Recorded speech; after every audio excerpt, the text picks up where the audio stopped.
Wilson. Si Wilson. Wilson! Hindi pa pupunta nito.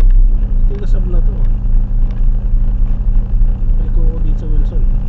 Sundan ko ba to? Sabagay mas traffic sa EDSA. Ay, baka magpangga ko rin. Take the next left onto Wilson. Vendor. Ay si kuya may ano. Ay shit, pilay ba to? Part and Di ba cerebral palsy yata? Ay hindi. Kasi mukhang ano eh, talagang nanguhusga ng tao eh, no? Dina-diagnose ko lang kasi yung kamay niya ang liit.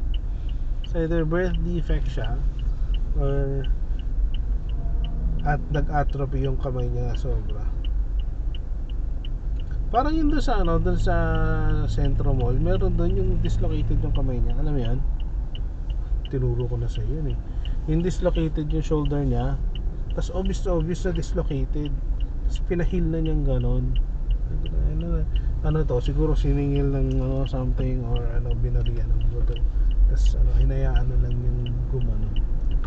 Kawawa naman si kuya. Ay, nawawala na ulit yung sagot ng chin.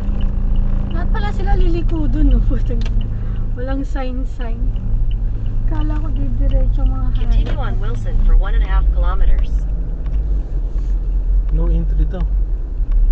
No entry dito.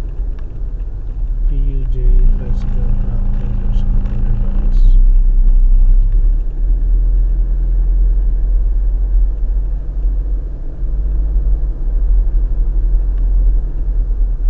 Nakakano naman itong mga ano. Tingnan mo yung mga nasa gitna na kalsada.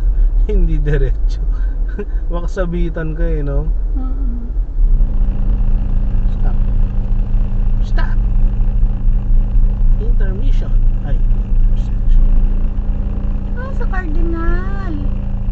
Saan ang Cardinal? Ayan o, Santos. Ah, Cardinal sa... Ito, nasa Cardinal natin. Si Jensen. Jensen. Tapadaan. Bungacious, sa Bungacious Town, aka Green Hills.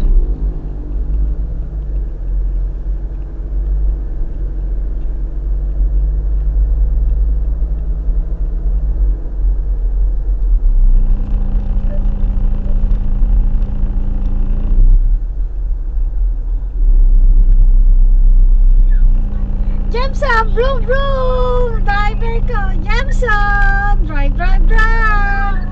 Wow! Drive!